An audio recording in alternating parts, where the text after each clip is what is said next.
Hi, my name's Mike DeLong. I'm the pastor of the Vine Church. And if you are listening to this podcast or watching this video presentation, this is our special series on race. At the Vine, we believe that the answer to our current situation is not to draw our battle lines, retreat to our corners, and not say anything to each other at all out of fear of saying the wrong thing. We believe that the answer to our current situation is to actually lean in. It's to have the discussion. It's to actually work through the differences in worldviews. It's to talk it out. Now look, when we do that, it's going to be messy. I mean, really messy in places.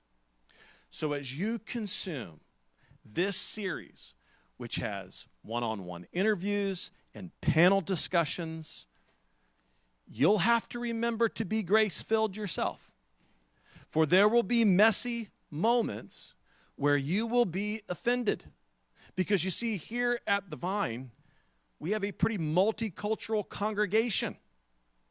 We have many different people from many different backgrounds. It's just a matter of time until I say something or somebody says something that offends you.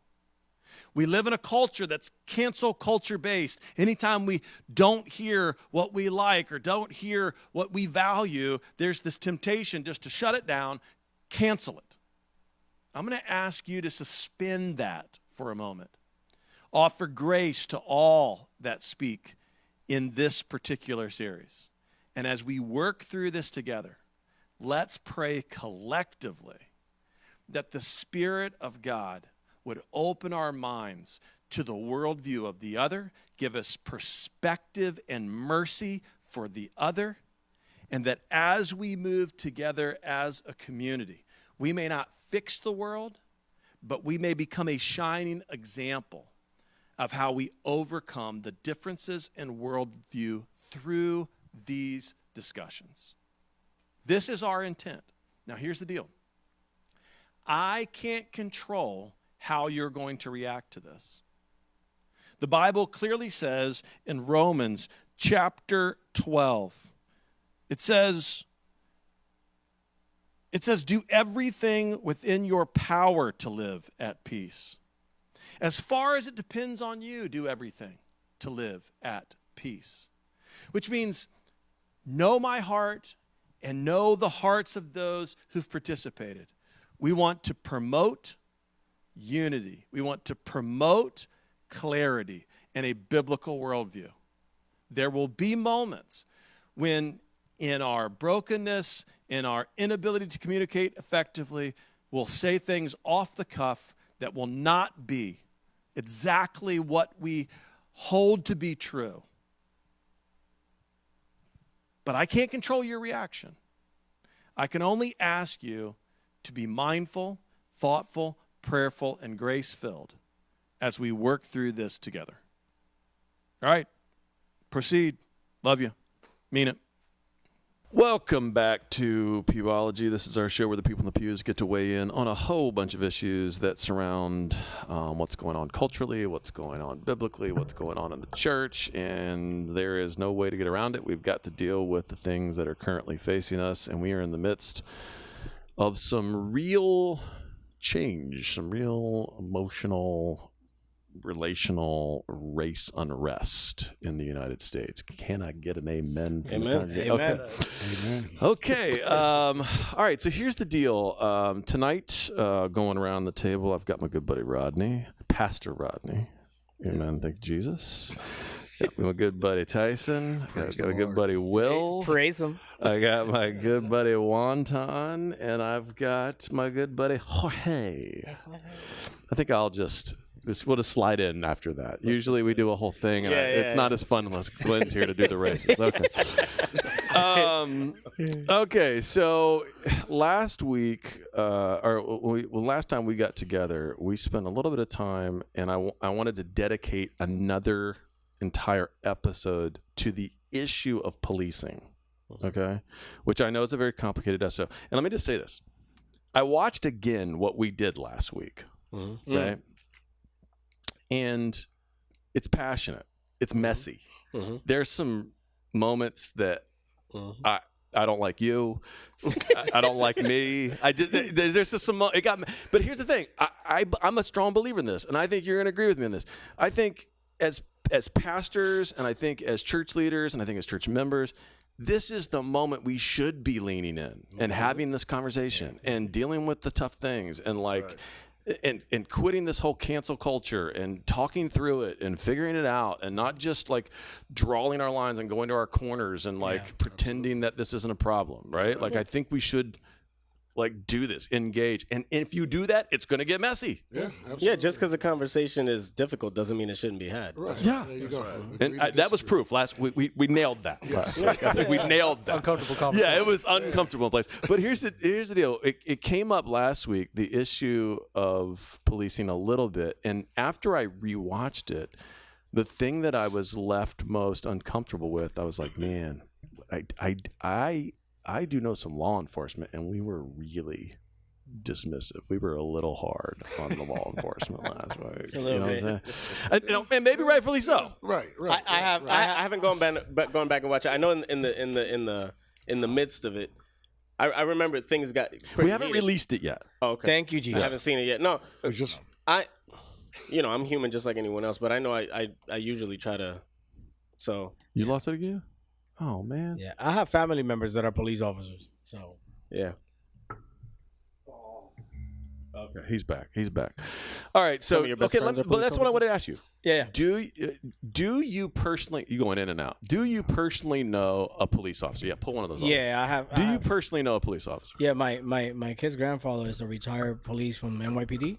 Right. And then their uncle is a police officer here in Kissimmee. Okay. Anybody else? You know a police officer? Yes. yes. Oh, yeah. I have absolutely. a childhood friend who is a police officer. He's like police officer extraordinaire. Like I met him when our dads were stationed in Germany, and he's in Wisconsin, but he's actually like some kind of liaison of like a international like brotherhood of police. It's something crazy. But I know him. I know Donnie. I know I know this other guy Ken that I met a few years ago. He's part of a group that I'm a member of. But You got any police in your family? Oh yeah, Yeah. yeah, man. Had some live with me. Osceola County, no 3 right off the top of my head. Yeah. I'm Oh, that's right. related And Ebony's got a Dennis. relative over. Dennis is Yeah. over there. Yeah, Dennis. I had to call him. to- Yeah, man. Dennis. Isn't Corey in the police? Let's not go into that. Okay. That went to us to Honduras? One of your friends that went with us? No, he's FBI. Nah, he FBI. Sorry, man. I outed you. Yeah. Sorry. Oh, unfortunate. Sorry, Yeah. Tori. Sorry. Covers blown. You know? Run. You know any police? Yeah, I definitely know police. Yeah. Not in that man. I definitely know. Good experiences. Good I've experiences. gotten to know. My niece, her father is a cop. Okay. And one of my close friends, his brother is a cop as well. Okay. How about you? Yeah, I know a couple cops. Yeah. As a matter of fact, the chief of police in Rochester, me and him was in second grade together. Oh, okay, We cool. were best friends. We both wanted to be police officers. Okay. Yeah. All right. So I don't sense. We've done a couple panels now that we've recorded. I've recorded a bunch of interviews. Some of these interviews have been pretty intense that I've done one-on-one. Not everybody. I know this is going to surprise you. Not everybody has a high view of law enforcement. Okay. But I get the impression here that we're pretty fair. That Yeah. that law enforcement is that I think. Okay, I'm going to speak for me. You tell me what you say. I would say that the majority, and maybe the super majority of law enforcement are people that are trying to do the right thing, that are good people, good character, that want to be on the right side of things, that are trying to be peacekeepers and community-minded people in our community. That's the people I know. That's my experience. Right. Is that your experience? Yes. That's my experience. that's my as well. opinion. Yeah, I can I'm contest to that. in agreement. Man, we all, are you there? Yeah, I mean, the majority of most people that come to their jobs, they're trying to do a good job. They're trying to go home to their families. Yeah. That's it. You know what I'm saying? Yeah. Yeah. You don't get into that line of work. I don't think, at least in the beginning, you don't get into that line of work wanting to get at somebody. You're having a chip on your shoulder and trying to, force your will upon somebody. That's not why you get in that line of work. Yeah. There's very few that get in that Yeah. line of work for Exactly. that. Yeah. Yeah. Yeah, but you left the door open there, and I think it's fair. Okay, so No, let me speak for me. I knew some cops. They will remain nameless. Okay, no one that attends this church. We'll just say that. Okay, that the whole chip on the shoulder thing is a real reality. There's something about Obviously, the power. that's why we're here. Yeah. That's why we showed up. But there is something about this, right? That like when given responsibility and power, it can be abused, and it can be just. And when it is abused, it can be bad. And I think we saw that. Obviously in the Floyd case. Sure. We were equating the last time we talked. A lot of the equation was between. It's like we overlapped that power problem with race problem. Yeah. But sometimes the two things are really just separate. Like sometimes you can have somebody who is racist and in a position of power and abusing it, and that be obvious. But sometimes you just have like a guy with a chip on his shoulder, and it just doesn't matter who he runs into that day. He's going to abuse his power. Right? I agree. I got friends that are white, got worked over by the police. Real bad. Yeah? For no reason. Really? Stephen Avery. Yeah. Yeah. Stephen Avery. He didn't do it. He didn't do it. He didn't do it. Stephen Avery. Free Stephen Avery. Oh shoot! And Joe Tiger. Joe Exotic. Nah, he did that.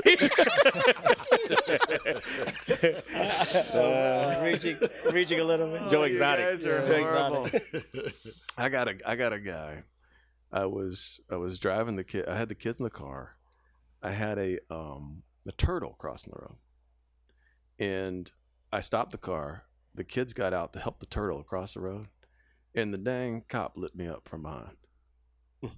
Lit me up. You know, come on, man, move your. I said, Moving a turtle kids here, are man. moving turtle. I'm moving turtle. Moving I'm turtles, moving man. turtle here. And it's just that moment where you go, really? Yeah. Do you have nothing better to do with my tax dollars? Yeah. I don't know. And maybe he was just having a bad day. Maybe I was having a bad day. That is just that's the thing that's the tough job for you to be having a bad day. Exactly. Because it's That- other that- people's life on that That's depend right. on it. That's right. You know, Most- like Yeah. most positions, I mean, you know, I think there are very few jobs that, you know, people would consider meaningless. You know, you should, but there are certain jobs where, yes, it can't afford that whole, well, I did this because I was having a bad day. like a teacher. There's certain jobs, Like you go- you go- Chris Rock said, pilots can't have a bad day. You Yeah. know, it's, I like you know, the we Chris like we like most of our pilots like to land, but some of them like to hit mountains. You know, so it's like you can't. I mean, there's some jobs that's and Sometimes and you can't have bad eggs. Like you can't have bad. you that needs to be weeded out And because if you there's do, certain it needs to be weeded occupations out. where that will cause a major problem. Yeah. Yeah. Well, I've known cops to arrive at a situation, call their significant other, and let their significant other make the decision. Shut. I'm so shut the front door. serious. Right in the church. Yeah. Right here in the church. Right here in Where's the the church. Bible? I put my hand on it right now. Okay, let me ask you this. Have you had a really negative experience with a cop? I can't say I've had a big negative experience No. myself. No? How about you, Ron? Me personally, I would say no, but Right. my family, Yeah. yes, Okay. yes. Yeah. Anybody had a bad experience with a cop? Like you had a bad experience? Not super bad, but I've had a couple negative experientes. Yeah. Yeah. Was it your fault though? Mm. No, it was not your fault. He was just having a bad day. One of them, the partner was very apologetic to me. Like the whole time, he was just like, "I'm sorry, man. I'm sorry." Like the whole time, he's like, "I'm sorry," while his partner's being. Yeah. Really? I had a guy call me boy in St. Cloud. when I first moved here from New York, That's where the coffee cup cafe is. I was like, "Hey, you know we don't drive like that around here, boy." I'm like, "Oh, okay." Yeah, I was like culture shock. I was like, "Y'all." I said y'all real quick. Trying to blend in. Now, personally, Yeah. some time ago, you know, going through a divorce and all that good stuff. So, a wife and I got into a situation. Oh boy. called- Domestic? Yes. Like a whole thing, huh? She grabbed a hammer and wanted to bust the windows out of my car, Oh. that type of deal. Anyhow, I'm certified security. Yeah. I had no restraint, so I restrained her, took the hammer from her. I never punched her Yeah. or anything like that. He was there. He saw it. So He was a anyway, witness. long story short, she called the cops. Cops showed up. One white cop, one Hispanic cop. the white cop was looking for me to take me to jail right off of what she said.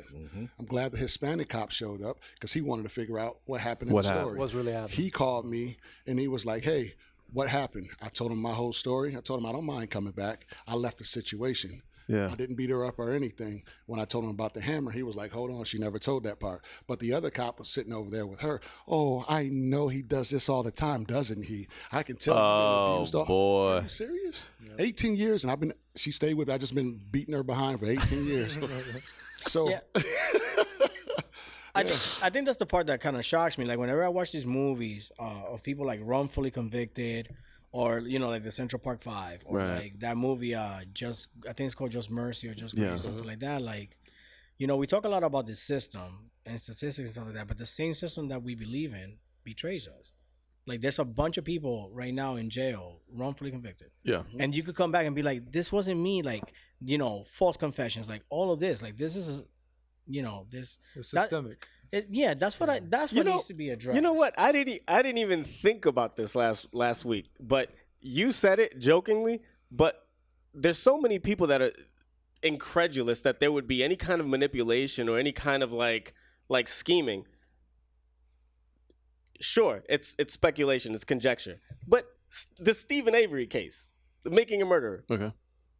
I'm sorry, but that looks like an entire system stacked up to get that guy locked up and behind bars to save the state from paying him out. If not the second time, the first time. So nobody sees that, and it's like, oh yeah, no. Yeah. There's no way. There's no manipulation. There's nothing.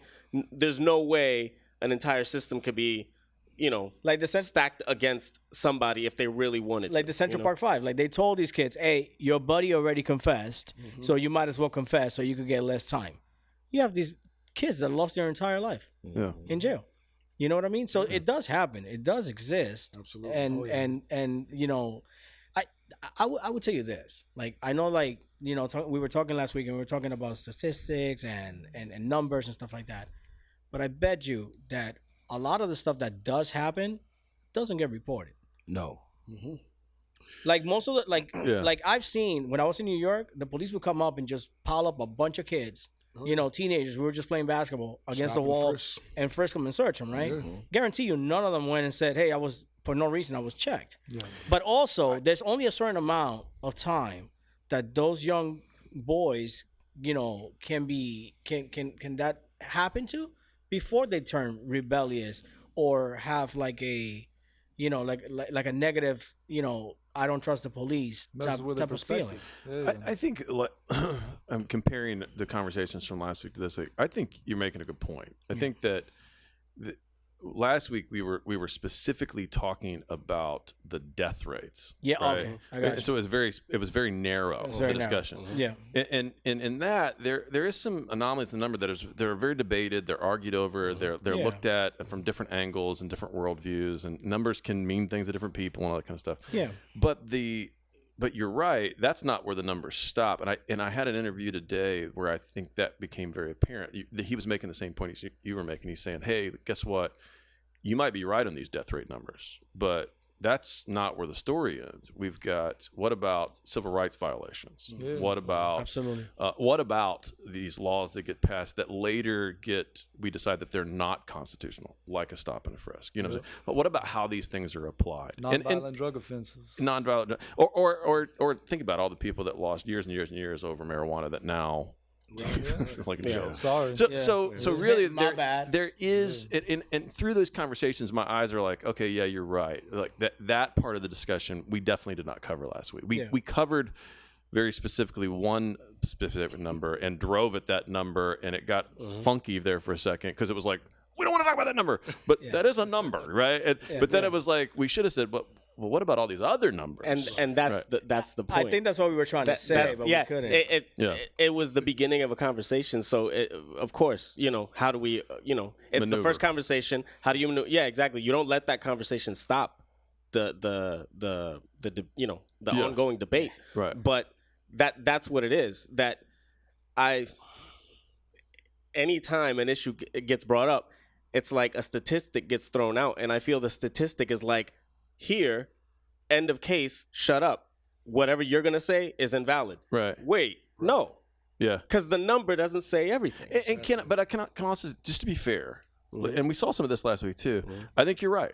I think there's a whole group of like, I don't know how I'm reaching for words here because I don't want to step on it, but I think there's a whole group of the intellectuals, or that they think they're intellectuals, who go, we want to look at this number. This number proves something. Don't you see this? And the other side goes, we don't care about your number. You know what I'm saying? They're like, I don't care about facts. I care about feelings, right? Because I don't think and you're a racist for bringing up the number. Yeah. Do you know what I'm saying? I And it's like, whoa. But again, I think that's the nerve, the raw nerves of the conversation, which we have to get over that in order to get to the conversation. Right. If both sides are like, one side is like, I don't want to talk about numbers because like if we talk about numbers, we'll never get to what I'm talking about. Right. The other side is saying, I want to talk about numbers because we don't even need to explore that. Yeah. And it's both sides trying to not deal with the difficulty of saying, we need to sit down to a conversation, no matter how difficult it is. Well, you know what I'm saying?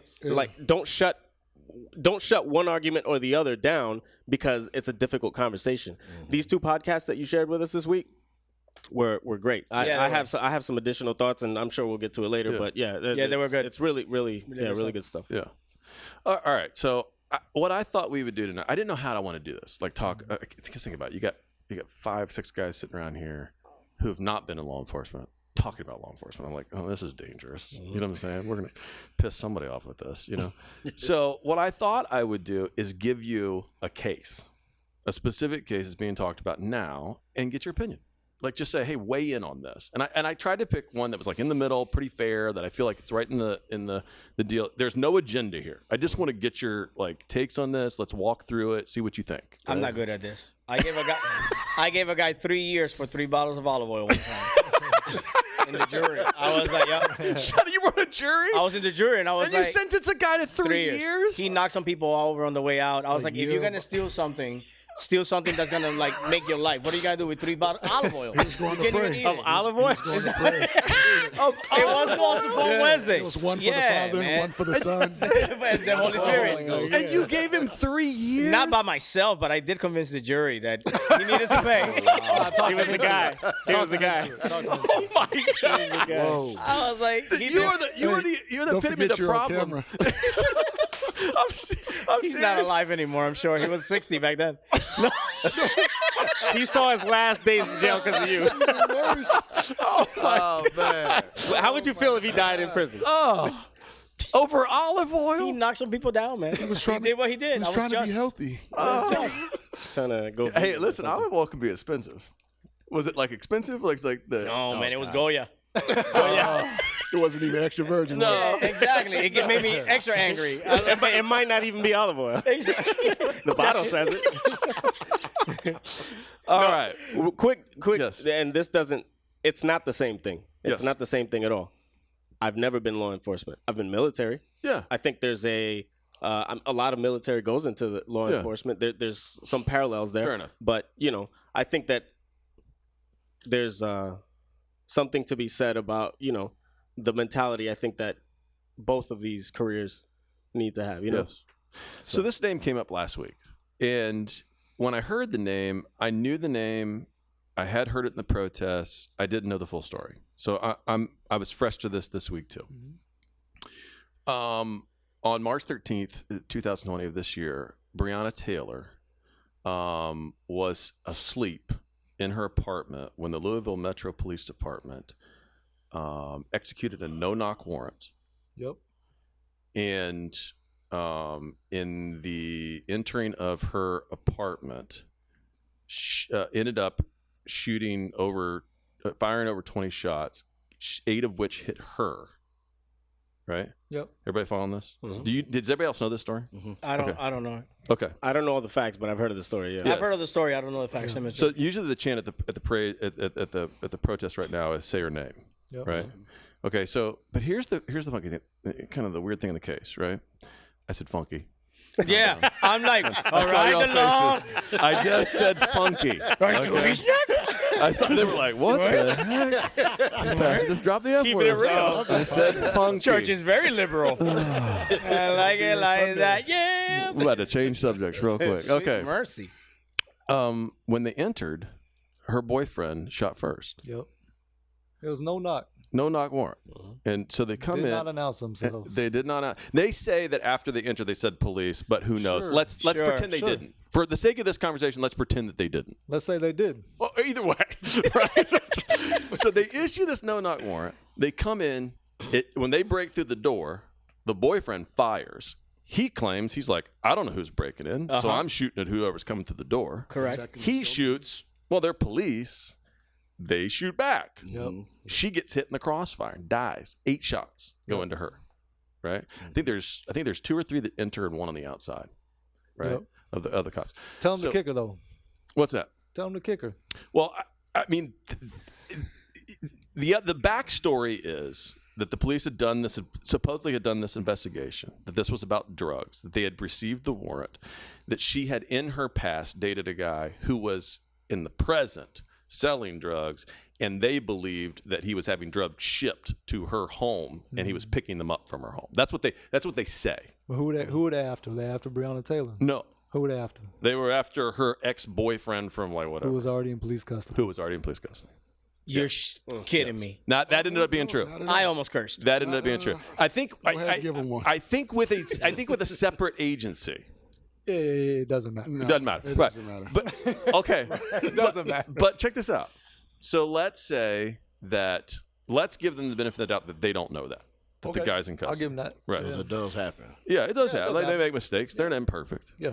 And these guys bring in now. So what are your thoughts on this? Like, if you're a police officer and you're executing a warrant, and we'll get to the warrant in a minute, but if you're executing a warrant and you're doing your job, this is your job. Yep.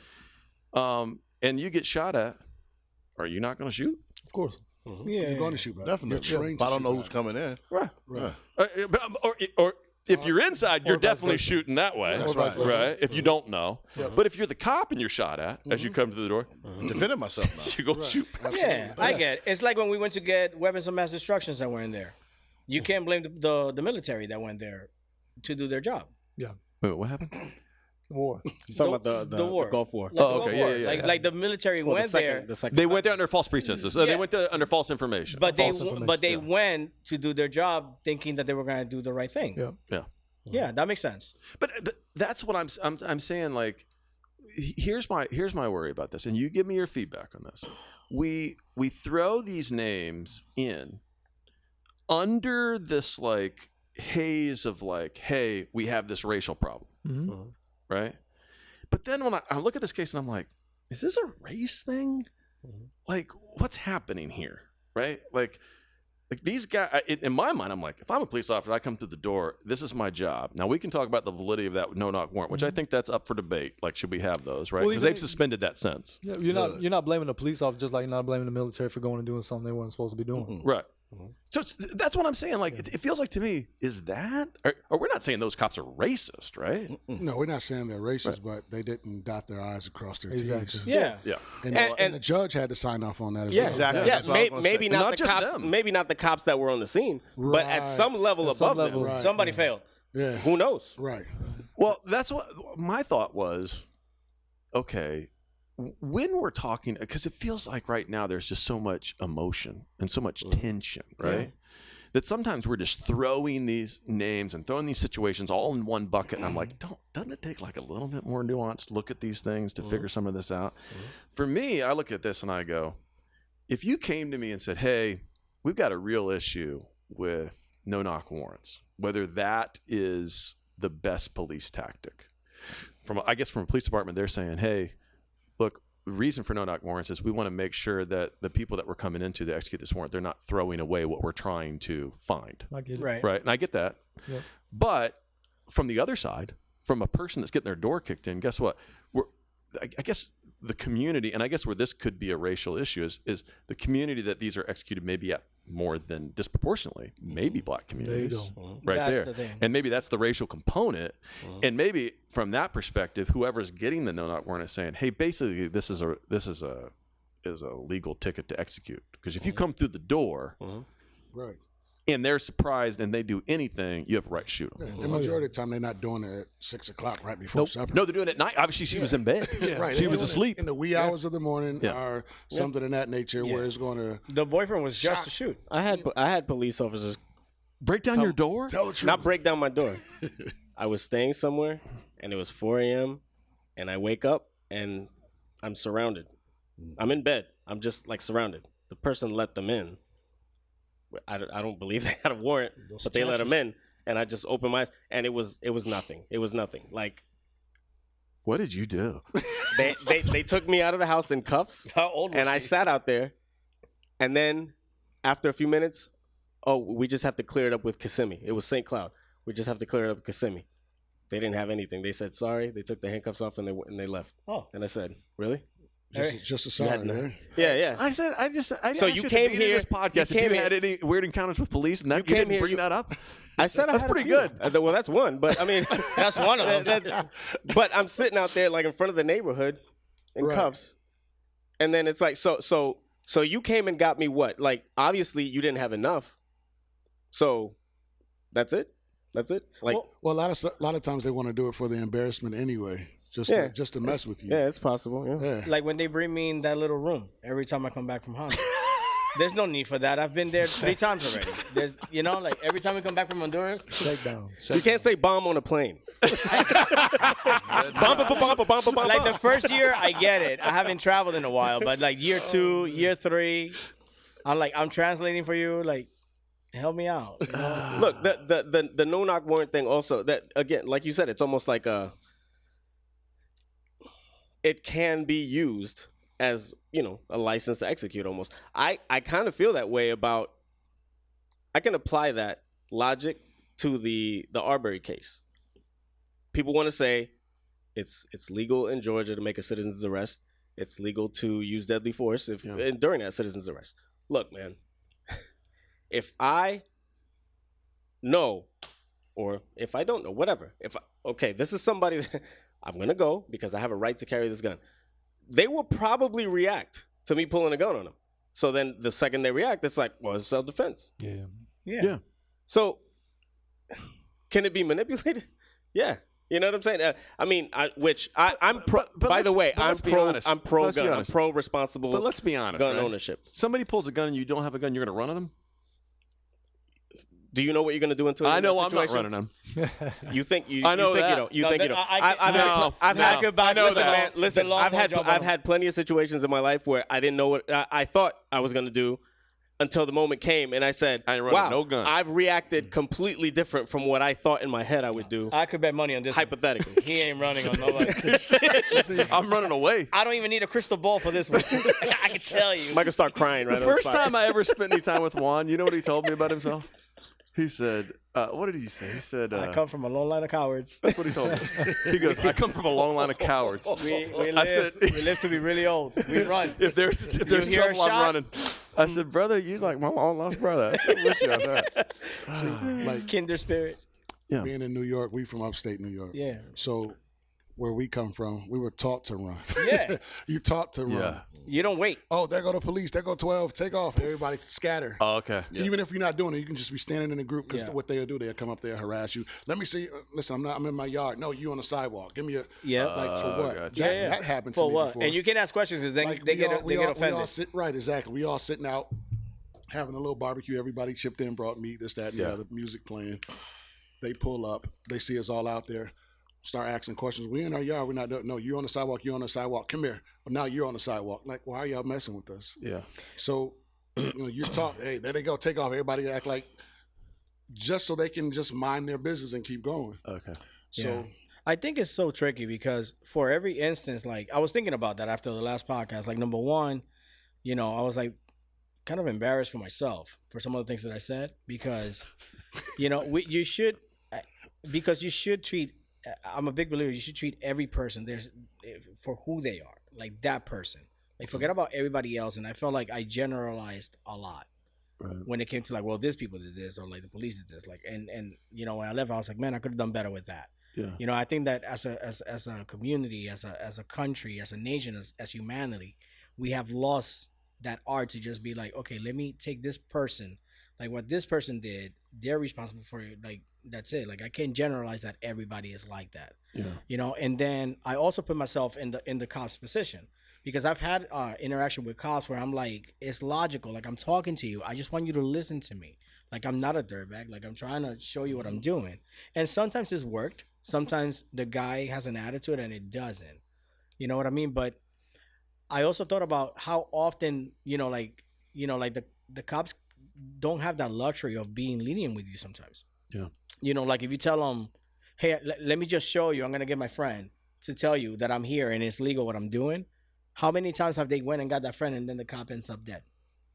So it's such a hard situation that you can't really generalize or put a blanket statement on any of this because I think it's very specific situations of what's happening. Do you sympathize at all though? Like, can you find any? I know this is like it's a raw time to ask this, but Yeah. Can you sympathize at all with the guy who's going to work every day as a beat cop, who's trying to do the right thing, who's trying to get through the day, Absolutely. and he's facing some pretty crazy circumstances during the day, Absolutely. and his life's on the line every day. You know what I'm saying? I mean, literally, he's going out there. He's like, Every day. I might not come home today. Right. You know Yeah, what I'm saying? so- We've lost a lot of cops even the last 2 weeks just at these riots. We've lost seriously, like we've lost some significant law enforcement. We had two ambushed in California, called to a scene to be shot. You know what I'm saying? So I'm like, these guys are putting their lives on the line. They're amped up. Yeah. You know what I'm saying? Yes, there is some guy, like there is no excuse for what happened to George. I mean, that is just, there's nothing. I'm not trying to defend that at all. That's a disgrace to the badge. It's a disgrace to humanity. It's a disgrace to everything. But we see this, we start to paint with a big brush, and I'm like, God, I don't know, man, that's a tough job. What happens if we create such a stigma around this that nobody wants to do this thing? Well, I think level heads prevail. I think that right now there's a lot of attention drawn off the conversation and into like, look how violent these riots are, or look how bad these cops are. Like it's the extremes of the conversation. Correct. We have to meet somewhere to have the conversation, and both sides have to kind of come down a little bit to have the conversation because it's going to be difficult, but we can't be scared of it. But it's like, I think most level heads, nobody with a level head is like, no, I can't empathize at all with the cop being a little bit on edge or like wondering, it's like, hey, I might not make it home to my family today. There are people that can empathize, but I think that's not most folks, I think most people, in any argument, I think most people are at least level-headed. I don't want to give people too much credit, but at least level-headed. Enough to say I can begin to see maybe some of the other side, it takes more of that to have the conversation. It's very telling when you see a protest, and you see the police there protecting the people that are protesting them, and they're like, it's not all like the media does a good job at like showing all these clips where I get it, they are doing things that they shouldn't, and thank God for cell phones and the fact that we're able to document these things now, because before you would say it and nobody would believe you. Yeah. Now you could actually see it, and I think that that's what's bringing attention to a lot of people, that they're like, oh wow, this actually does happen. My favorite ones are these of the protesters. You got literally the cops are out there and the protesters, and the protesters are like in the cops' face, that's this and that, all that, foolishness. and they're trying to bait the cops into like some sort of interaction, and then all of a sudden a car will hit people. You know what I'm saying? Like literally drive, and they'll be like, police, and I'm like, whoa, Right. can't have it both ways. It's like, oh, this is crazy. It's a crazy world. Yeah, I think it's a case too of like one apple spoils the bunch. Yeah. Okay. And because of that one bad apple that they got, there is a bond, protect the blue. Okay. Yeah. So it's like, just like all those other guys, they knew that it was wrong with what he did on that man's neck, but they had to stand there and deal with it because it's a brotherhood. Yeah. I did hear something though that was very interesting. They were talking about the DA or why they didn't press the charges right away, and they said that in situations like that you can't knee jerk it because you will lose the conviction. Yeah, They're trying to make sure they still. I don't know like, if they've you released try to the drop body murder cams. one on him, and you should have done manslaughter. Yeah, you heard. Yeah, Well, which was Trayvon really, Martin. which yeah, was, well, the charge is one thing, but like, saying, hey, wait a second, we need to, and all things considered, what, in 2 or 3 days? I mean, yeah, I'm sure that the video had something to do with it, but in 2 or 3 days to be like, hey, we're gonna do something about this, that's pretty quick. But Considering, I think I would say this. I think cool heads, prevail. public people of all different races, doesn't matter the race, can honestly say and can still love law enforcement and back up law enforcement, can honestly say that we have a hard time believing that there would have been an arrest and a potential conviction without the video. Oh, I agree. I think that's the problem with our country right now. Yeah, yeah. Yeah, Oh, but yeah, of course. You disagree with that? No, I'm that's- saying I think everybody, whether they're willing to admit it, right, out loud, I think everybody goes, Yeah. yeah, because we've seen enough. Like, hey, there is this sense, whether it's just from media, whether it's from personal experience, whether it's from whatever level, that cops will protect themselves, right? That they're doing a tough job. They feel like they're owed a little grace and protecting themselves, even to some very sketchy levels. Yeah. Do you know what I'm saying? I think that's the worry, right? I'm not saying that's right. I think it's political too. Like I think they're so like take false convictions, like they fight. Like the district attorneys fight not to let these people out, even with like DNA and with everything. Like they fight because they know that if it gets turned over, it's gonna be a lawsuit. Yeah. You know, Stephen Avery. Stephen Avery, free Avery. But it's serious. But it's sad that that's like the same system that's supposed to protect us. Yeah. So where do you find the line of like, I can trust you, but also I'm supposed to trust you, but at any given moment, like I tell the kids all the time, that's my biggest fear. Like, I have 3 boys and I tell them all the time, I was like, I don't care what you do, you stick to the truth. I don't care what they promise you. I don't care what they tell you that they're going to do. You wait for me. You wait for our attorney. But This you is tell an the truth. interesting. Can we stop here on this? This is a really interesting point. Have you talked to your boys about interaction with police? Like specifically, Specifically, like, hey, with this the is police. this is how I want you to interact with police if you're ever in a situation. No, not directly with the police. No, really. Have you talked to your boys or your kids about interacting with the police? My kids? Yeah. Yeah, absolutely. What do you say? I tell them basically like you say, be honest, tell the truth, but don't be loud. Don't Okay. listen. Okay. When they speak to you and ask you to speak, then you speak. Ronnie, you got kids? Yes. What do you tell them the same thing? Yes. That's what you tell them? Yep. How about you? You talked to your daughter about the police yet? The other day, I spoke to her because it was something specific that came up. Yeah, but I haven't gone in depth. I think I have a few years before. She's preteen now, so I don't think there's going to be a lot of. But I mean, I guess. I'm surprised. I'm surprised at you because let me tell you what I tell my kids. Completely opposite of that. I say you don't ever speak to a police officer without me present. Ever. I said if you do, you will be punished. I said I am your absolute authority until you're 18. Sean is 21. Well, I mean, okay, but he doesn't look like it. Okay, but here's the deal. I say, then I would say to myself, I would never allow them to be interviewed in any Yeah, way I agree. without a lawyer present. Yeah, we had a situation that a cop came and I was like, "You're talking to him in front with me there, and it's not gonna happen." And he was super cool, and luckily he went back on my kid's record. He was like, "There's nothing here. Like somebody did some false accusations on one of my kids," and he was like, "There's nothing here. Like your family, there's no history, there's nothing. Like this doesn't add up." And then of course I backed myself up and I had a bunch of evidence of like the other person, and he was like, this is that, but I wouldn't let my kids. I mean, don't get me wrong. I'm a law enforcement guy. Love law enforcement. Got a lot of law enforcement here. I'm behind law enforcement. Want law enforcement to succeed. Trump. You know what I'm saying? Let's go law enforcement. But they've got all these, they got all these schools resource officers. Those are still cops. And they're on those school campuses and they're interviewing kids. And I'm like, you ever get called to the office? You look them right now and say, I cannot talk to you without my parent. And if you try to make me, my dad is going to kill me. Right? Yeah. Well, that's 2 different conversations that I had. Okay. Now, if you're driving along and you get pulled over, Okay. Be nice. compromise. Do what you're supposed to do. Yeah. All this, my First Amendment, Black Lives Matter. No. Do what you're that. supposed to do. Right. Get your ticket. Keep it moving. Yeah. Yes. But if they want to get to the point where they want to question you, no, I need my father. I need my lawyer present. Okay. Yeah. Can I search your car? No. You're telling your kids you're not the one to make a point. Okay. We're not letting That's you right. make the point. That's right. Exactly. Yeah. Okay. Because I see so many people. I watch all these things on YouTube, and I watch so many stops get out of hand. Yeah. Because Black Lives Matter.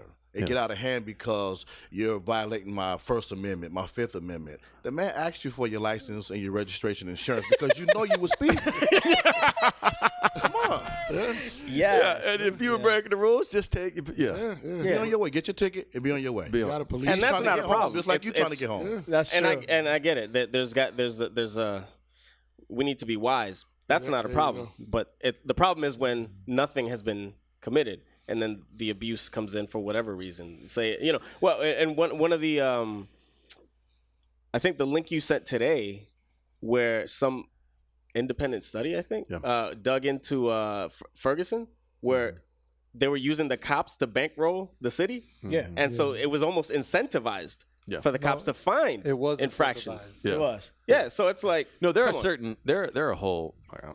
I'm not an expert, Tell the truth. but there are whole cities. It's usually very small cities. This was a larger. This is larger scale. But that's in St. Louis. That's how it's set up. Yeah. Every little parish, basically, and that's in Louisiana, but every little parish Right. has their own fire department, police department. Yeah. How you gonna bankroll that if you ain't got but 3,000 people in your little spot? Exactly. How do you do that? I know. Well, Through and tickets. you Well, ticket I people to I sleep. remember I was in a traveling.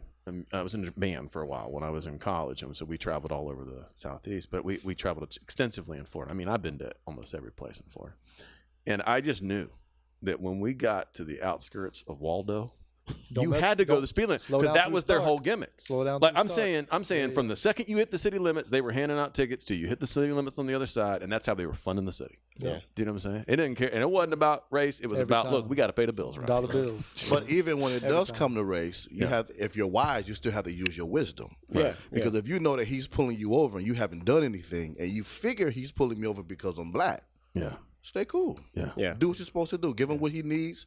All the questioning, you already know what he's pulling you over for. Yeah. Use your wisdom. Yeah. Just do what you're supposed to do, and you'll be out of there. Yeah. Because I've had interactions with police, and to be honest with you, I can't say they were bad. Yeah. Yeah. As a black man in America, I can't say that I was treated unfair by a white cop, black cop, or a Hispanic cop. I've never felt threatened when I got pulled over or dealt with an officer. Never. But do you think? No, I'm just asking. Do you think there's something about your demeanor, about your spirit, about what you're bringing to the table that causes that reaction? I think so. I mean, if you stay in the court and if you stay who you are Yeah. with everybody, I mean, you won't get the same reaction from everybody because other people have negative experience about them. But for the most part, you'll get that same reaction back. Yeah. Hello, officer. How can I help you? Yeah. License, registration, insurance. Here you go. How's your day? Well, Play the card. Get away. Keep it moving. Yeah. well, it's almost like you ever seen a pit bull that was just a little wussy? No. It doesn't exist. Exactly. So when you walk up and you see a pit bull, what's the first thing you thinking? Like, oh, Oh snap! Let me get away and from a it. lot of times when they approach in the car, Yeah. they see a skin color, they expecting you to act a certain way. Right. In return, we expect, oh, here we go, here he come. We Okay. don't want to hear it. Okay. Kind of like that same. Yeah. Yeah. Like my brother. We can get pulled over. My brother in the car, we all getting pulled out. That's just all. Just a different demeanor. He just has a when it comes to law enforcement. Period. He just has an issue. He just has an issue, but he created that issue. He was harassed because of things that he done. When you get known for doing certain things in the neighborhood where certain things go on at, that's your fault. Yeah. Yeah. That's Yeah. a good point. And then and then that pattern sets in, and that worldview sets in, and that experience sets in, and Exactly. so you're going into that altercation loaded. Exactly. That's like what Ty said. Back home, it'd be a group of us. These same cops that hit this beat every day know who is. He not from Sayo, but he gonna run with us because he's with us. Yeah. Now it's not about us anymore. Who's that new guy? So next time you come through, they see him, they pulling him over. They want to know who he is. Come to find out, oh, he's just a friend. He's from over here. He's from over there. They may not never mess with him again. Yeah. But us, he gonna keep messing with us because he know what we're doing. Yeah. He only doing his job. But we say police bad. Police, no. It's what you doing. A lot of times. A lot of times they're just doing their job. Yeah. That's really good. You've had a week to think about it now, about this whole, we brought up the whole idea of like maybe coming up with some ideas about police reform that we would just think of as not that we know best, not that we can figure it out, not that we can solve the problems. But have you thought anything else that came to mind? Like afterwards, you've thought, you know what, maybe we should really look at this, or maybe we should really look at that when it comes to like changing things. I looked a little bit more about the whole defunding the police, because the way that it sounded was like defund the police and break down the police department. That is in certain places. In certain places, but for what I understand, there's places that like 50% of the budget for some places is for the police. That's true too. There are high budgets. So what they're saying is, instead of giving 50% of all that money to the police, cut some of that and invest it into the schools in the country. It's a reallocation of funds, and defund sounds like no more funds. No more funds. Which we have to be selective in the phrasing if we want to accomplish something. I agree. Reallocation of funds is completely different than defund. Right. I know a ton of people that were completely turned off by that defund, and I hear defund, and I'm sorry, that's what I feel. I'm like, this is not a battle that's going to be won. Defund. I mean, not just defund. You're talking about Minneapolis Disband. Mm-hmm. Well, they want to do like New Which Jersey doesn't did. make sense. I mean, that doesn't make sense either. No. That's Did you an see what they extreme. did with the mayor last week? No, in Minneapolis? No.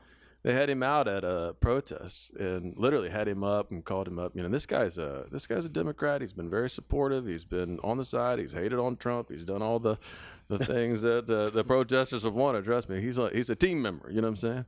They called him up and they said, "We want to know right now. We have one question. It's a yes or no answer. Will you abolish the police department?" He said, "I don't think that's the answer." And they literally, I thought they were going to jump him right there.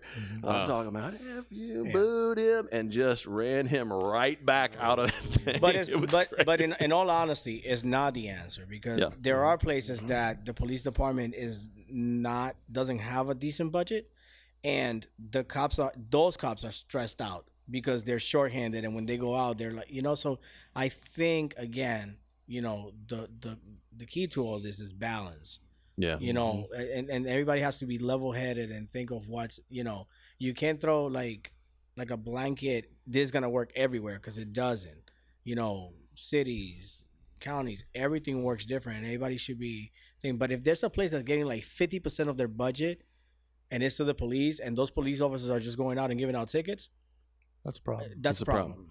I'm not saying that police reform can't include some of those things. Right. I'm just saying you abolish police department. No, starts absolutely to sound not. a little like, hey, we've reached an extreme moment, and maybe we're overreacting. And you're gonna lose people in that it's like, look, I'm with this up until you say you're gonna lose. Like, come on, you go extreme, and you're gonna lose a lot of people who will meet you at the middle. Yeah. You know what I'm saying? And that's where it should be, because it shouldn't be absolute authority, but it also shouldn't be dismantle the police department in every city. That's right. When you're going to a call at the airport, are you usually meeting with police that are there, or is it they have their own police force?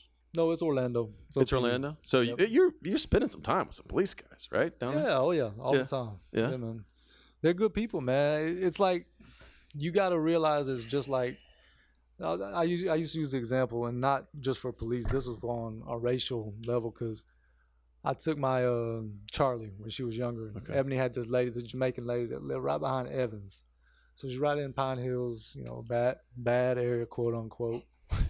And I used to tell people, I got to run up to Pine Hills, drop my baby off, I'll be right back, blah, blah, blah. And they look at me sideways like, what the hell you doing dropping your baby in Pine Hills? And I always would say, well, just like everywhere else, everybody that gets up at 8 o'clock in the morning to go to work ain't trying to sling crack and shoot people. Yeah.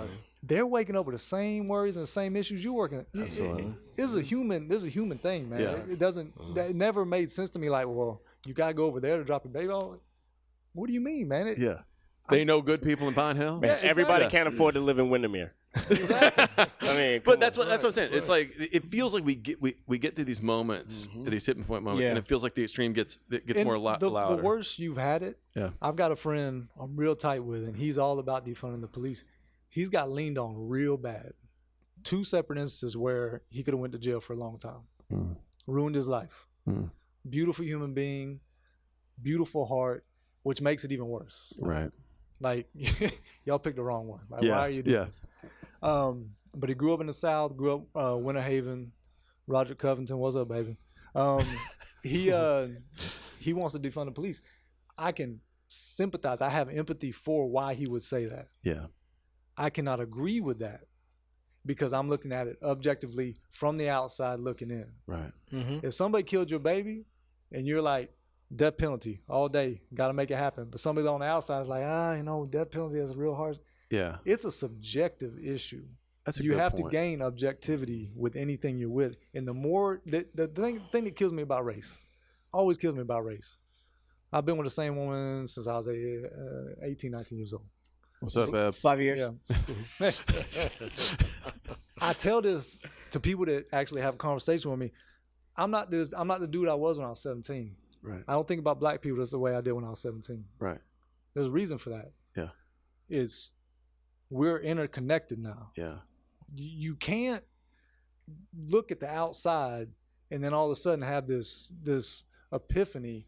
Well, this is how I'm gonna relate to these people. No, that's not how you do it. Yeah. If me and him grew up together, I don't look at him like I'm looking at him right now. I still know he's good people, Yeah. but that's gonna be my boy. Yeah. You know what I'm saying? Right. He's not a black man Right. at that point. Yeah. It's my brother. Just like my babies ain't black kids. See, Yeah. people say my kids are black kids. I'm like, these are my Zels. You crazy? These are not black These kids. are my Zels. Yeah, that's great. But that's what I'm saying. There has to be a point where the subjectivity of the rawness of what's going on disappears, and you have to step back and gain objectivity for the greater good, for the solidarity of the human race. Amen.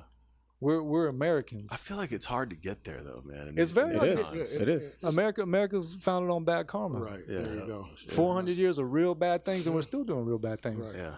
At some point, Preach. something bad enough's got to happen where everybody. I know I'm getting on a soapbox here, but Do it. every great, and I'm a weirdo. I'm a white boy from the South, and I love people like Fred Hampton and Stokely Carmichael Yeah. and Nikki Giovanni, and those are my people. I love that they're fiery. You know what Yeah. I'm saying? Anytime a great African American leader really preached solidarity, Malcolm X got shot once he come back from Mecca the second time, talking about white people ain't that bad. We need to get together. And he started talking to people. Right. He pushed away Nation of Islam. He started talking to people, started talking about consolidarity of the race. Okay. He got shot. Yep. Fred Hampton, one of the most eloquent speakers for the Black Panther Party, as soon as he got people together, he was having bikers in his hall, white bike clans in his hall, talking about we're going to do this and do this. The FBI shot him. You know what I'm saying? MLK, obviously. Consolidation of the races. Let's take him out. Bobby Kennedy, JFK. Yeah. That's true. It's all at the corruption's at the top. Yes. No, I'm It so is. serious. I, know, It I hear what you're saying. It almost you hear the conspiracy theory people kind of losing a grip right now, like in the background. I hear them like losing their minds. Yeah. But I think you're onto something. It feels like we get to the prefaces of something in these moments of history. It's like, oh, this is it. We're gonna have this Something's is gonna gonna get happen. good. It's gonna get, and then bam, it's like the door shuts a little I mean, bit. recently I was having it came up just, we didn't intend to have this conversation, but it came up, my golden era of, I love all kinds of music, but hip hop is, high up there for me. My golden era is like 88 to like 91, 92 maybe. So there's a definite sound, and there's a definite culture to hip hop around that time, and things really began to get on a really conscious level. There was a lot of like consciousness, awareness, Because they were playing that on the radio. and then gangster rap. Gangster rap. Yeah. See you And later. all of a sudden, it's the glorification of everything Exactly. that where hip hop was headed Like this. got jackknifed. Yeah. And a completely That's true. different direction. And we still on the radio. I mean, people are. You're not even blurring out the part where they're talking about being on drugs and stuff like Yep. that. It's like this is radio play. This is mainstream radio play. You know. But I mean, that's yes, that's probably a whole other conversation, right? That's very deep because this. Well, who owns the media? No, exactly. I mean, it's On the real, who owns the media? Who I'm is actually so worried pushing? what you're gonna say right now. yeah, but that's, I'm like, what are you about to say? Who owns the conglomerates? Okay. There's a handful. Yeah. All right. Yeah. What is their agenda? Yeah. Why are they pushing this on us? Yeah. Why does the media never show the people that are doing political activism, the people that are actually hugging it out at these rallies? Yeah. Why are they showing people throwing Molotov cocktails and the cops are beating these people and these people are beating the cops? Yeah. Why is that? Because while we're fighting we with were each saying- other, we can't get it together. We were saying this beforehand, and I Fair was enough, saying to right? Will, you got it. I don't know if this is true. I'm just making this up, but you got to feel like there's some TV executive sitting at a steak dinner with another TV Eating it executive up. going, "This is awesome." You know what I'm saying? Absolutely. You know, I think it goes back to the Breonna case also. Yeah. The cops are only doing their job, right. but the order came from above the cops. Exactly. Right. Yeah. So that's the real question: is what are these things, these tools that we've handed law enforcement, are they just? Which I think is a deeper question, right? Mm-hmm. Not is the individual who is carrying out his trained duty just, No. but is this the system that we've built in order to, The system's But see, predicated off of revenue that's the production. thing, though. Right. That's Right. Why we put saw people in prison? training. how do we get that deep when we can't even address like the front line and say, okay, something needs to happen where the bad apples start falling off the tree, and we're not going to get to that level if we can't even get this initial level. And those conversations are very difficult to have. And what was it? I think it was the first podcast. It was the first podcast you sent us this week where I forget the author, but there's this whole like thing about the way you handle issues where it's basically you have to show that has enough of a consequence and you're going to come down hard enough on it that it quells anything, right? and you think that's going to establish authority, but it's not. It's because you're Establishes you're- resentment. Yeah, you're actually going to get a lot of pushback. Yeah. And that's what's happening. Like, yes, there are things that need to be cracked down on, and crimes and everything like that. Absolutely. No one in their right mind says crime should run rampant and that things should just happen with no checks. But if no one is going to hear each other, and it's on both sides. Again, you can spout facts, statistics all day, and statistics have a place in the conversation. But if someone is saying, "I'm hurting, I need you to listen to me and stop throwing numbers in my face. Listen to me." empathy. Then maybe, Right. okay, let's sit down and talk about the numbers. But you won't even let me express what I've been trying to express to you because you want to throw numbers in my face and shut me up.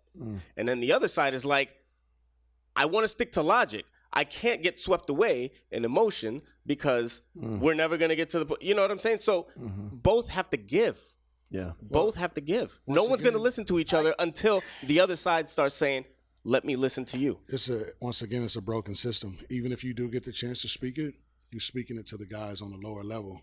They'll listen all day. Yeah. But the guys up here, you're going to do what they tell you to do. Exactly. Yeah. And that's the bottom line. And what they do when they retire, they're cultivating before they get out of here. So the next person that's in line is going to follow the tradition.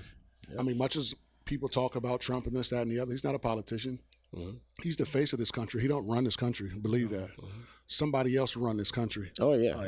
And, But, you know, and that's Oh, just- he's not writing his speeches. No. He's none of these laws that are passing is like he's not. Right. Come on, there's a whole staff that is doing this. He's the face of it. I guess the what you I'm know, saying yeah. is, do you have hope?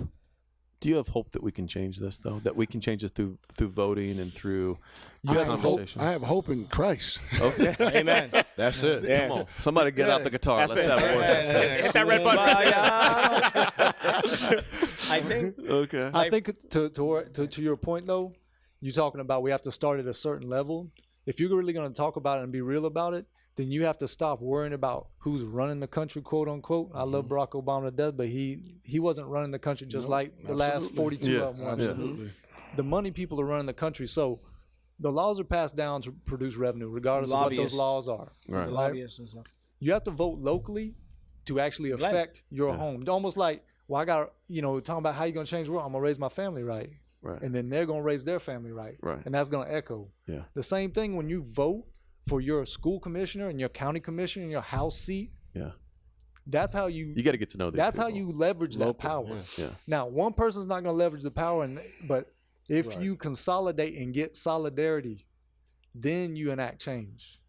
That's a historical lesson. Yeah. Solidarity is the only way. No one man is powerful enough to make this thing happen, or And- woman. And the big problem with that is, I'm just speak from my culture. We're taught to vote for the president. We're not taught To vote for that local level. the people on the lower level. 'Cause You ain't that's taught- what. yeah. But that's the ones that really affect us. Exactly. We don't That's go to where- parent that's teacher where it's at. conferences. True. That's and what's up. all- yeah, it starts Because we're there. too busy working. Absolutely. That's the truth. Yeah, we're going there. Who's Democrat? Who's this? Who's Republican? Who's this? And Yeah. just okay. We know what the president doing. What he talking about? Right. It's all over. That's the TV. all you hear. That's all you hear. Exactly. I think you bring up a good point though. I think it does start if there is going to be change, the change has to start with us. You know, we have to stop being so sensitive about certain things because we look foolish in some of our arguments. Yeah. So like I don't know if you guys saw recently in the news that Jimmy Fallon did like a sketch of Chris Rock. He did a He had, script. he had Okay. Yeah, because he in the past. in the past, but did he, a he zero. admired Chris an, Rock. an SNL sketch where he was in blackface. Yeah, I think. he admires Chris Rock. He's like, I have all the I admire they're this guy. like friends and stuff. Right, they're friends, you know what I mean? And everybody made like such a big deal out of it. And he was like, I'm ashamed to even say that like I admire this guy. That it's not a bad thing, you know? But then, you know, if we're fair, like in the Chappelle show, when Chappelle does the white newscaster, or there's that movie White Chicks with the Wayne brothers, that's funny. You know, so No, that movie was horrible. but That wasn't funny when it came but out. you know what and I it mean? has nothing to do No, with you know race. what I mean? Like It's just a bad That movie. movie was horrible. it was. There was. But as humanity, we have to stop letting people manipulate us. That's right. Because that's what I feel like happens a lot. People tell us how we should feel and we react on it. So yeah, Like this guy did this, we should be outraged. And meanwhile, this guy's like, I adore this guy. Like I admire who he is. And I did this now I'm ashamed of it. And then when instead of speaking out and saying this, everybody told him, don't say anything. Instead You know, of just because if speaking you the say truth. something, you're gonna get in trouble. But like I think that's what I meant last week when I said like, we have to look in the mirror. That's right. It's a knee-jerk reaction, and we have to come together. And Dave Chappelle, man, Dave Chappelle is a genius. I man. love Chappelle. Dave Chappelle, bro. Dave Chappelle is a genius, and he said about a different issue, but he said, "Look, you want to accomplish anything." He's speaking to another situation, but he said, "You're gonna have some imperfect allies. You can't kick everybody out, and you can't go against everybody who wants to ally. But it's like, oh, but what about this? What? You're gonna have some imperfect allies. You know, they're gonna have some things, but they are for what you're fighting for. Yeah. So let's not be so sensitive to certain things and say, all right, what are we working towards? Are you working towards the same goal as I am? You know, and stop, eliminating people from the equation. But it is hard because you feel like, especially I think for, I've said this a couple of times in different interviews in this podcast. I feel like, boy, this is a touchy situation right now, right? I feel like I think the right thing is to lean in, but I think I can get myself in a lot of trouble here, right? We got your back, man. But you know what I'm saying? I think there's like a lot of danger because what happens now is we don't really care about somebody's heart. We don't really care about the conversation. We don't really care about working this thing out. We don't really care about making things better. We just care about, are you saying the right thing and agreeing with me? And if not, you're canceled. Then you, because the dealer, you can't. Yeah, but kind of you like can't- you in or out. Yeah. You can't. I've deal heard in that. absolutes. I heard that. Well, when Yeah. Christopher Columbus discovered America, I mean, it was for me, founded on division. So for me, that's they just wanna even what- keep us divided. with this Black Lives Matter slogan that they're using, to me, it's a troublemaker. Okay. You know, coming from a black man, I feel like it's causing trouble because number one, all lives matter. You know, no matter what race or ethnic or culture we come from, as being Christians, we know that Peter said it best when he said God has no respect to person. Yeah. And so, if you know better, then you should do better, which tells us that we need to look at once again what we're doing to cause a lot of things to happen. Right. Like when you brought the thing up on the screen last night about Black Lives Matter, who funded it and this, that, and the other.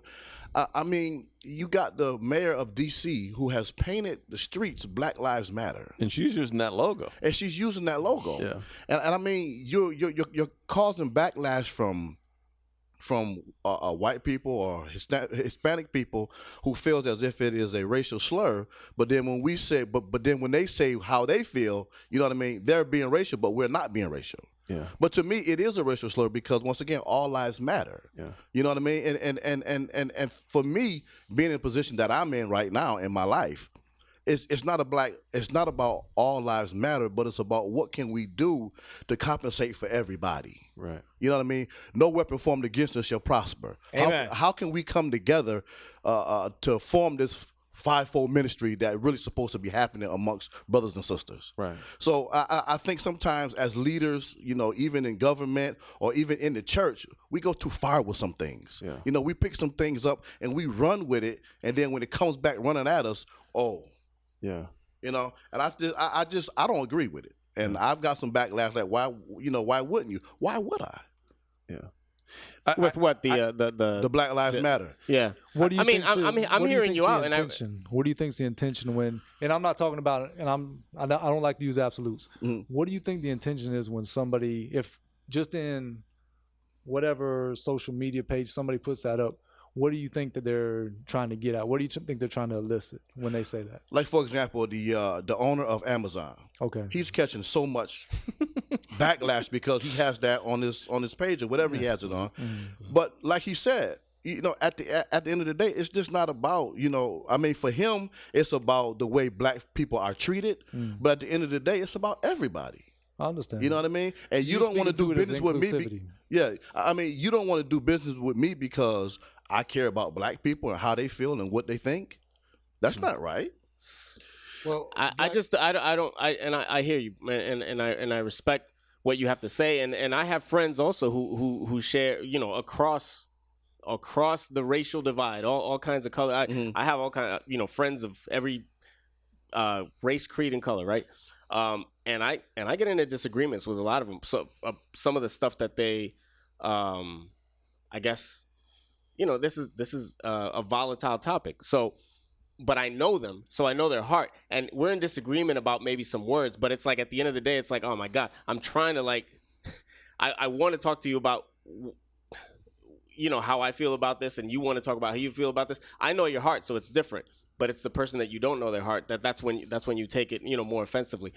The phrase, and I'm not trying to sell you on it, but like I think that's an issue where people are taking this Black Lives Matter phrase and using and then countering it with like, well, all lives matter. Black Lives Matter doesn't imply that all lives don't matter. Exactly. There's an issue that is trying to be brought to the forefront, and yes, it's assumed that all lives matter.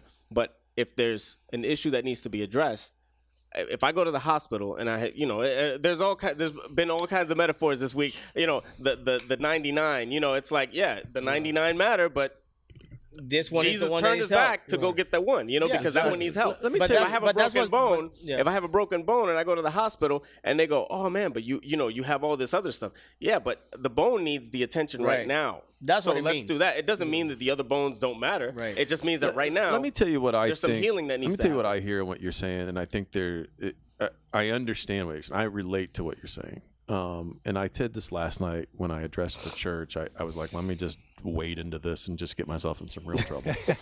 So I said, I used these words. I said, as a white guy speaking to my white friends, and I said some things. And then I said, hey, as a white guy speaking to my black friends, I said, let me remind everybody that I grew up, I'm not saying speaking for everybody else, but I grew up in a generation where the whole instruction to us from my parents, my school, my teachers, my coaches, we were supposed to be colorblind. We had posters on the wall. We had Michael Jackson, and I showed quotes from Jennifer Lopez, and I showed quotes from, you know, political leaders and songwriters, and everybody was telling us to be colorblind. Mm-hmm. And so when something like this happens, right, and I understand why, right? I understand the meaning behind Black Lives Matter. But when something like this happens, and then the white community, who does not have this experience, who does not see it, have this worldview the same way, goes, wait a minute. So the example that I used last night, I used my 12-year-old. When he first heard this from it, we had friends in the neighborhood over, and he says, well, don't all lives matter? You know, like totally innocently, he said, well, don't all lives matter, Dad? And I was like, Yes. But here's the problem with the semantics of it is when you have to explain it to a child, it's the reminder that, hey, we can get lost in the semantics. We can get lost in the messaging sometime. And I think that's what you're trying to say is that I had to look at him and go, yes, all lives do matter. But at this moment, the community feels like there is injustice in the black community. Right. And we are highlighting that. So we've put a pause on be colorblind to examine this issue. Does that make sense? I always thought it should say, why don't Black Lives Matter with a question mark? To me. But I'm incendiary. Okay. Yeah, you were really going to push it? No, I'm for real. Okay. It could be a long conversation. Do it. No, we don't need to get Come on, into Will. it now. We don't need to get into it now. But I know I'm an oddball, and I've said it before. The way I grew up, the way I see things now, it's to me, and I've had to have this conversation so many times in the last 3 months, and I'm just almost like, Tired of it. I'm tired of it. Yeah. I really am. But, and I know, fellas, for y'all, I don't know y'all from nobody, and I respect y'all, and I wasn't trying to get at you when I said nothing, Oh, like, no. you know what I'm saying? But I think the thing is that we grew up in a Eurocentric, idealized nation, and as far as what we see, what is beautiful, what is important, who are our heroes, who discovered this, who made that. Dick Gregory even said it. The only thing white people invented was a patent office. Let's be real. The thing is, though, is that, and I grew up the same way. Right.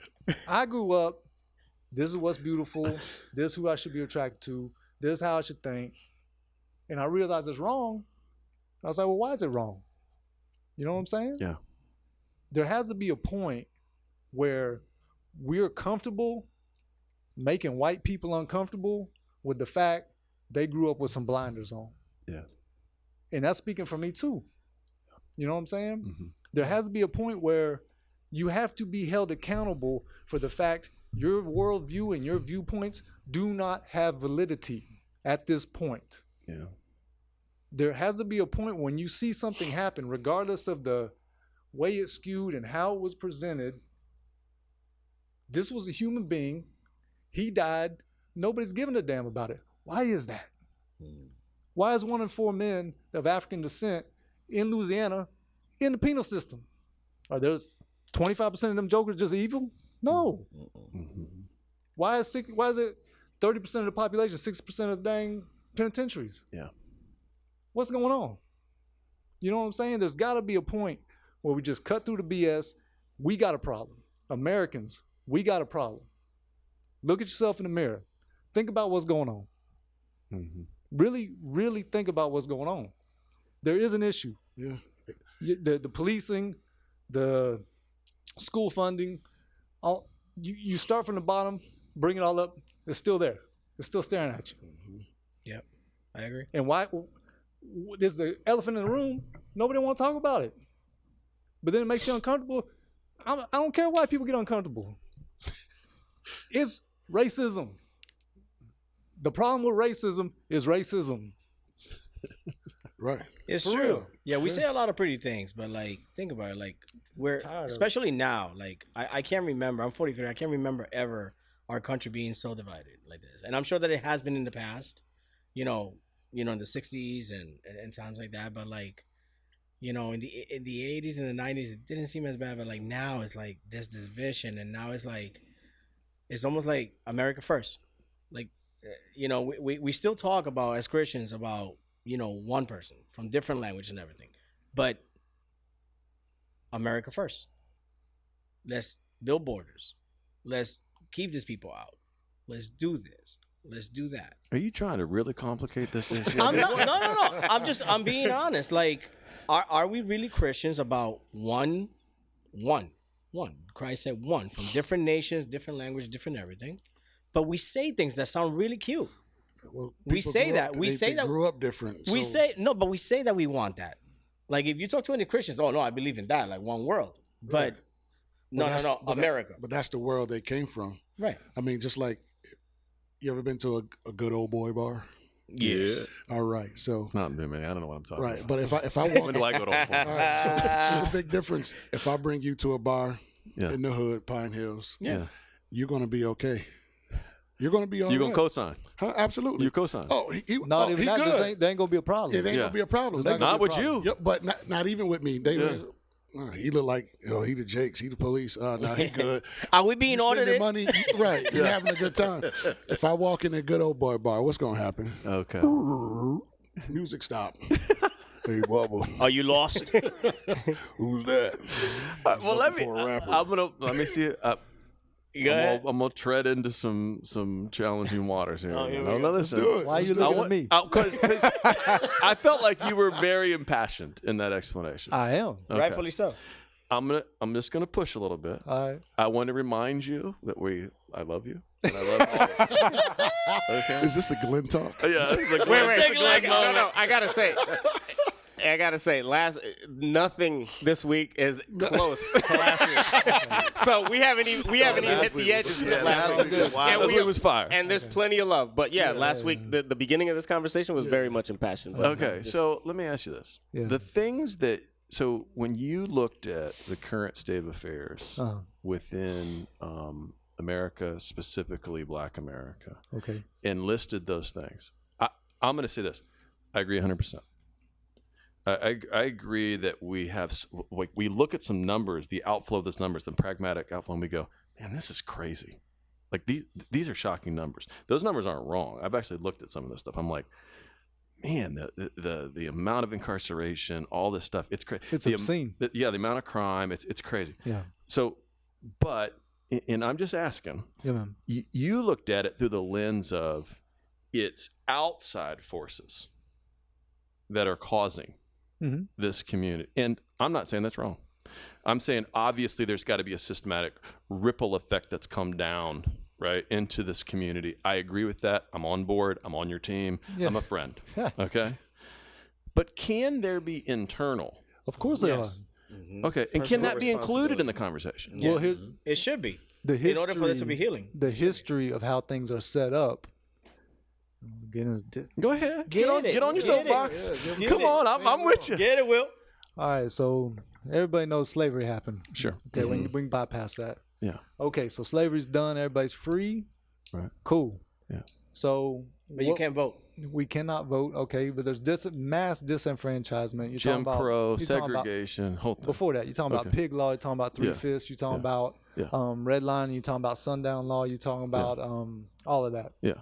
So if you set up I don't care if the race, just you set up a group of people, okay, and you disallow them access to any real land, any real property. Yes.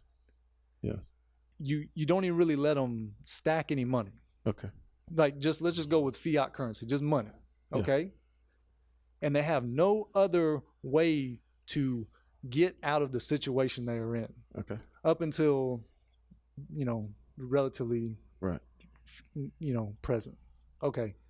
So you look at it and you go, well, yeah, look at them. They're sorry. They're all broke. They get drunk every Friday night and they this and they that. There has to be a point where you look at it and go, objectively, but also subjectively, if I was in that point and my great-granddaddy and my granddaddy and my daddy all had this and they had no opportunity, they had no way to actually make it out, at what point does it then become, well, it's just them or is it us? Cumulative. I agree. Can I give you an illustration? Yeah. Okay. So the illustration I heard this week, and I thought Ben I Carson? thought this was pretty good. No, I thought this was pretty good. guess. They said, Good guess.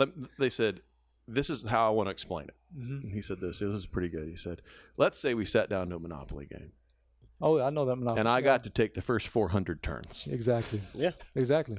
and then you got to go. Yes. But when you got And then to go, I you said, got taxed. why aren't you doing better? To sleep. Yes. Do you know what I'm saying? I thought that was a pretty good explanation is of really the good. history. Okay. Yeah. So I agree with That's all a that. good metaphor. Yeah. I agree with all That's that. really good. I'm on board. Yeah. I think there's a ripple down effect. I agree with the systematic issue that's rippled down in. I think racism still exists on that level, and I'm not denying that. I got you. But let me give you one that I think, as a Christian, I look at this and I go, yeah, but come on, we got to address this other thing. Okay. 67% of black children are born into a single parent home. Yeah. Well, that goes back to what he was just talking about. Yeah, don't get me started. Because check it out. the grandfathers, great grandfathers, they worked factories, mills. They were in the home. Okay. The mother took care of the house. The father did what he did, paid the bills. Okay. You had that unity. Then all of a sudden, they saw the unity. Was like we discussed earlier. They don't want the unity, so they do whatever they can to break it up. So now they start trying to divide the family. How did crack get into the hood? Is that you want me to answer that one? Yes, please. Will's got it. How did crack? You talking about from DC or LA? Because I got you both. What was that? You pick. Okay. You really want me to answer that? Yeah. Okay. Say it. Educate people. Okay, so late 70s, early 80s, Medellin cartels doing their thing. They want to diversify. You got the Nicaraguan thing going on. So you got the Contras and the Sandinistas. They come. They're like, hey, this is what we want to do, and we want to implant this guy as the leader. Cool. CIA comes in. Tell you what, how much all these guns and stuff you need. Okay, then what we're gonna do is we're gonna pay for this, but you're gonna give us cocaine, and we're gonna flood the market in LA. Yeah. So they did the same thing in DC. Yeah. They figured out how to make crack, but they flooded the market through those means. And where did they put the cocaine? Exactly. They didn't put it in Omaha. Mm-hmm. They didn't put it in Austin. Can I just add something? I don't disagree with that, but can we also look at this? Now we have a system. Mm-hmm.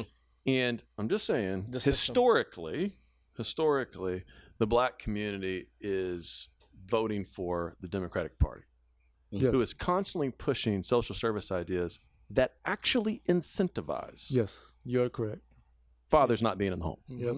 I mean, it's like if there's actual money involved. Like, hey, if you don't have a man in this home, we're going to give you money. Absolutely. Because the powers that be It's don't. like a generational curse. Yeah, though. but there's It just also keep more trickling to down. that. Yeah. There's more to that too. Like if you look, young black man, gets caught with like weed or whatever, goes to jail. Now he's in the system. Now he gets out.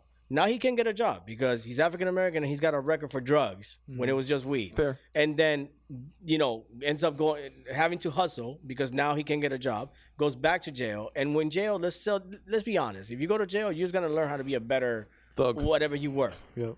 And then you're back and you stay in the system. I think the system, unfortunately, is meant for people to stay in the system and keep things like that going. That's an interesting thing that I haven't thought about. With the personal responsibility that, like, I'm in accounting and I see and hear how people try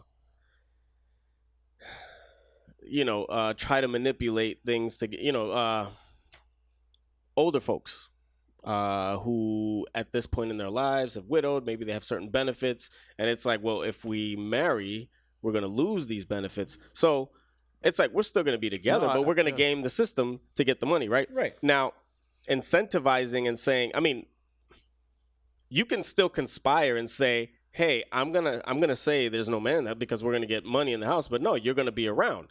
That's one thing, but that's not what's happening.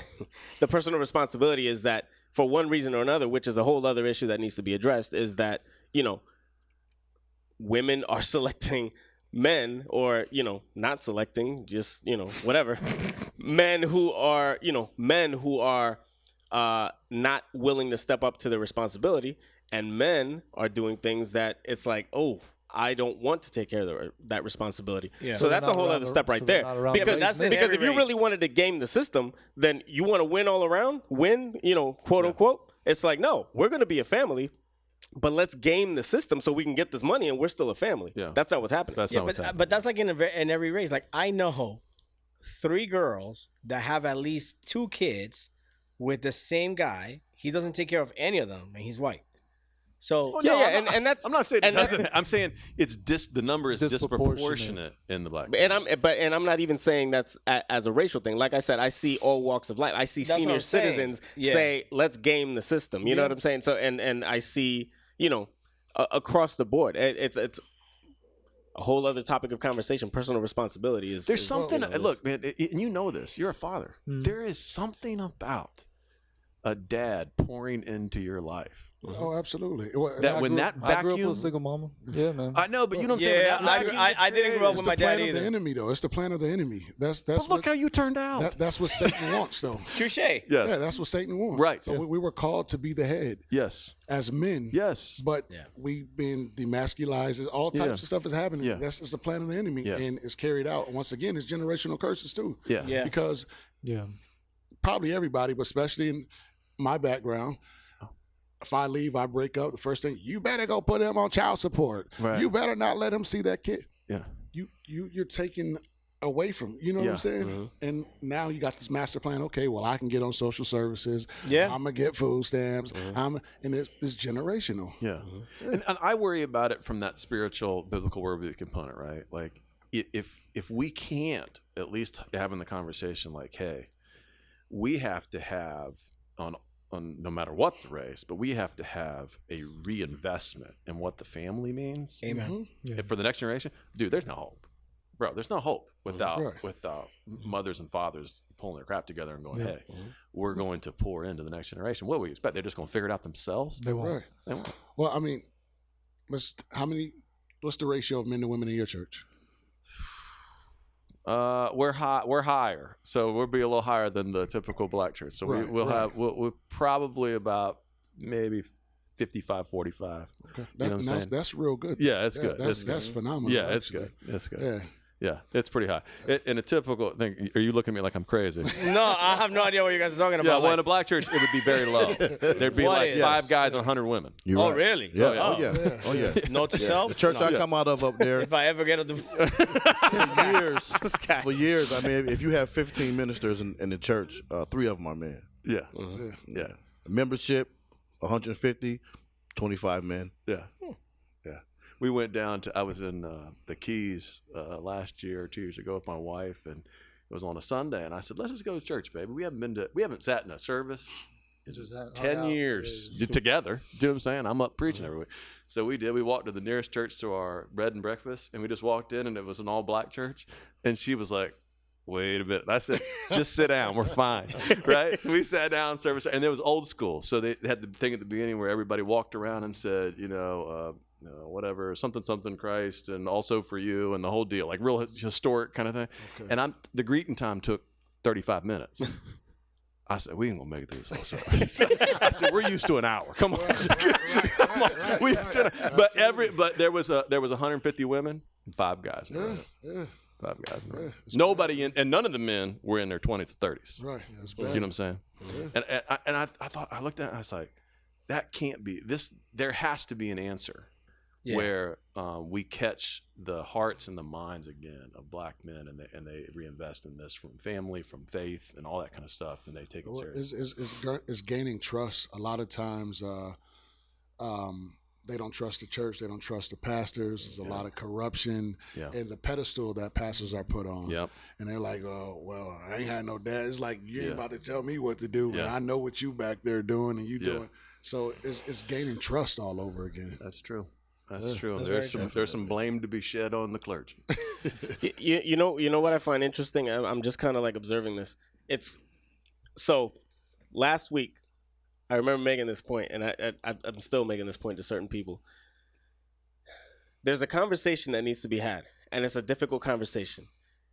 And some people are avoiding the conversation by throwing up, again, statistics and numbers and other issues. And all those other issues are important. But look at that. We're discussing some of those issues after we got not that we've solved anything, but we've begun to discuss other issues that are important after we got through, we pushed through the difficult one. Yeah. So what Fair I'm enough. saying is that there seems to be this attitude of like, well, don't talk to me about Black Lives Matter. Don't talk to me about this and that when black on black crime and this and that. Look, those are all important issues. Can we address one issue? Because once you give some validity to what's happening here, it may open the doors to have these other conversations. Like, look at this. Metaphorically speaking, we got through that tough conversation. Not that we got through it, but we pushed through. And now we're discussing all these other issues, which are very important, which keep getting brought up almost to shut down what's at the front line now, which, police brutality, abuse of authority, and that's still a conversation that needs to be had. And maybe if both sides show that they care about what the other side is saying, we can make it to the side where we start talking about these other topics. Amen. I like it. That's a good stopping point. Hey, guys, thank you for coming back. I'd love to reserve the right to do this one more time with this panel. Bring it back one more time, have one more talk. I think we may not solve it all, but I think we start to show the example that people can talk through this and figure it out if they set their minds to it. So that's good. I hope people stick with it. Don't give up. I got a lot of these coming out. I keep putting out these warnings like, hey, listen, hey. Show us some grace, right? So I love you guys. Thank you so much for participating. We just Rodney and Will for joining us tonight. We just love you guys and we appreciate you. Okay. All right. God bless. Love you. Mean it.